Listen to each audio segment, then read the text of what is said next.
Alors, bonjour, chers auditeurs, derrière l'image, à cette partie de l'émission consacrée à Cinémania, n'est-ce pas, Maxime? Consacrée à Cinémania aujourd'hui, à l'animation Pierre Pajot, et j'ai le plaisir, le bonheur de rencontrer un monsieur Stéphane Goël.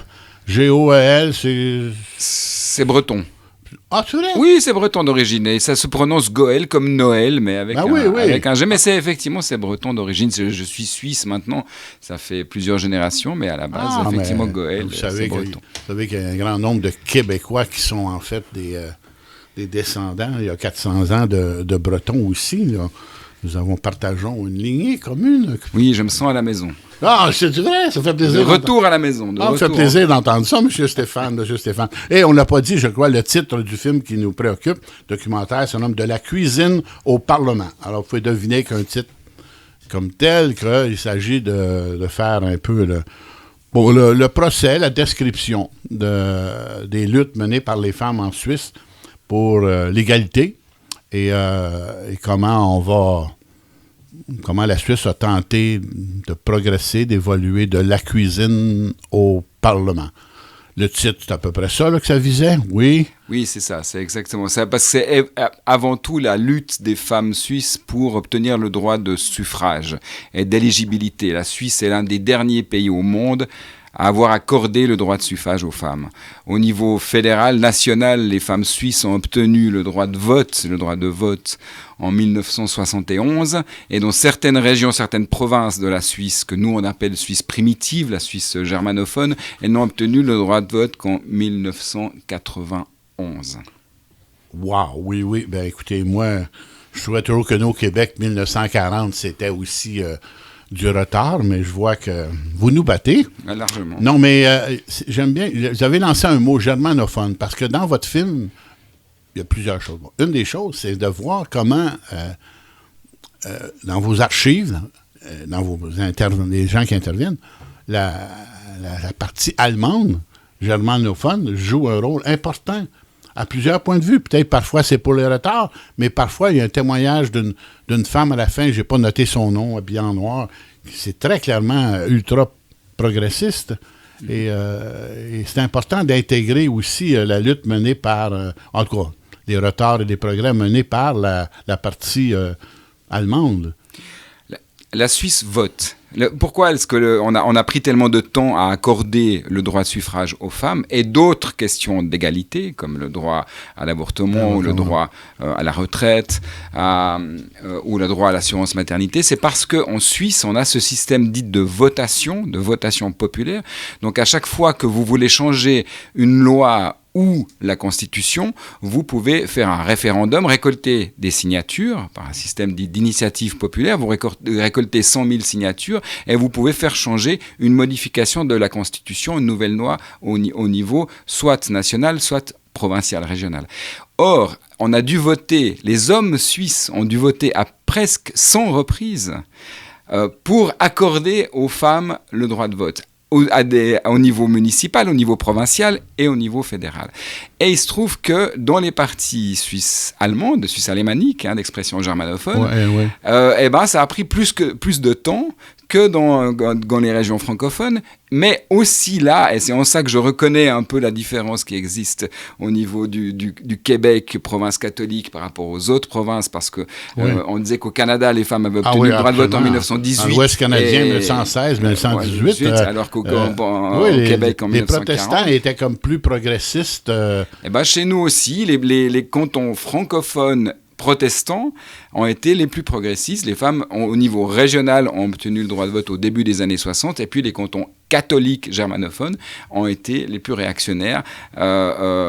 Mais aujourd'hui, les choses se sont un peu inversées, c'est-à-dire, comme vous le disiez très justement, aujourd'hui, peut-être les régions, en tout cas urbaines, les grandes villes comme Zurich ou Bâle, qui sont des grands centres urbains, sont nettement plus progressistes. Aujourd'hui, il y a peut-être une frange du féminisme qui est plus radicale, plus affirmée dans ces régions de grandes villes comme Zurich, qui est dans la partie suisse allemande.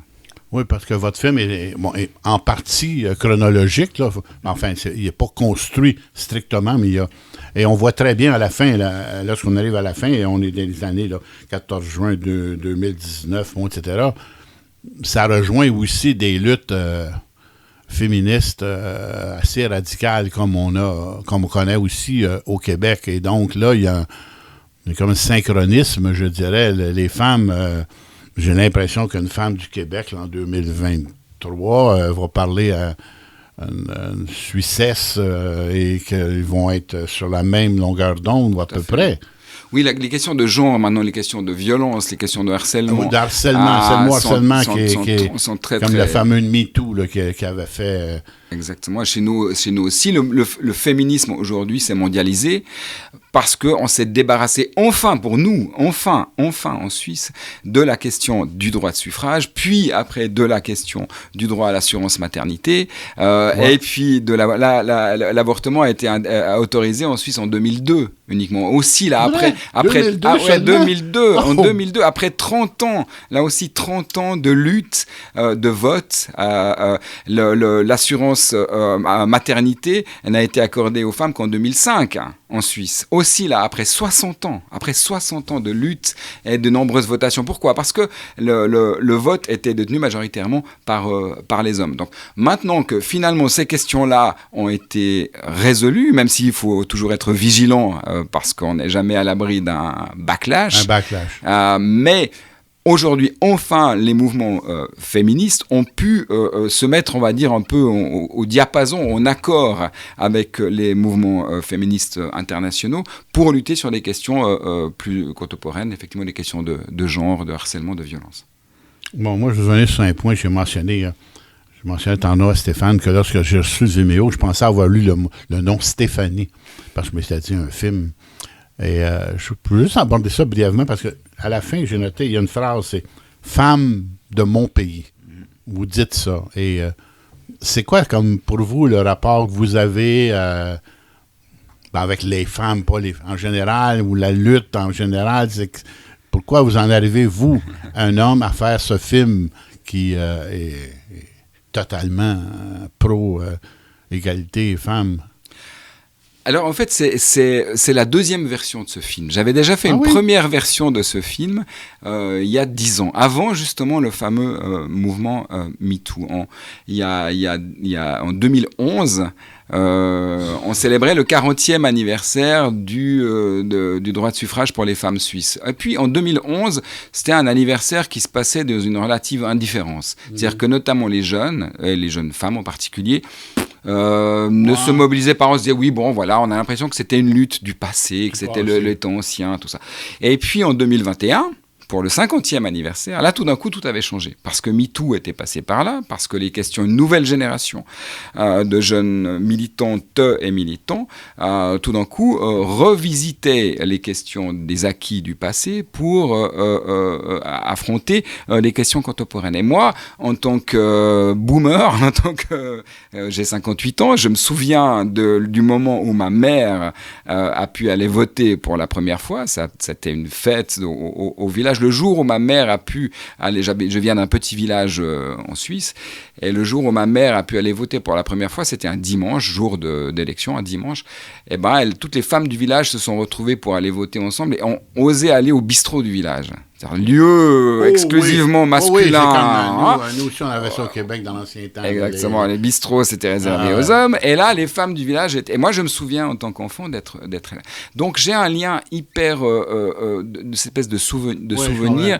Et puis, j'ai beaucoup travaillé avec un groupe à Lausanne, en Suisse, qui s'appelle Climage, qui est un collectif de cinéastes, où on a fait des films, plutôt des films engagés, des films politiques. On revisite l'histoire suisse. Nous, on a toujours l'impression qu'on vit dans ce pays qui prétend avoir une démocratie parfaite, être ce pays idéal où rien... On n'en parle jamais de ce pays parce que rien ne se passe, mais au fond, on a une histoire qui est une histoire aussi trouble que nous autres Suisses devons d'explorer. Et moi, je me suis donné l'autorisation en tant qu'homme de raconter cette histoire, mais je la racontais un peu à la première personne. Je dis dans le commentaire, c'est l'histoire de ma mère, de ma grand-mère. Et effectivement, la première cause du retard à l'égalité des femmes de mon pays, c'est moi-même.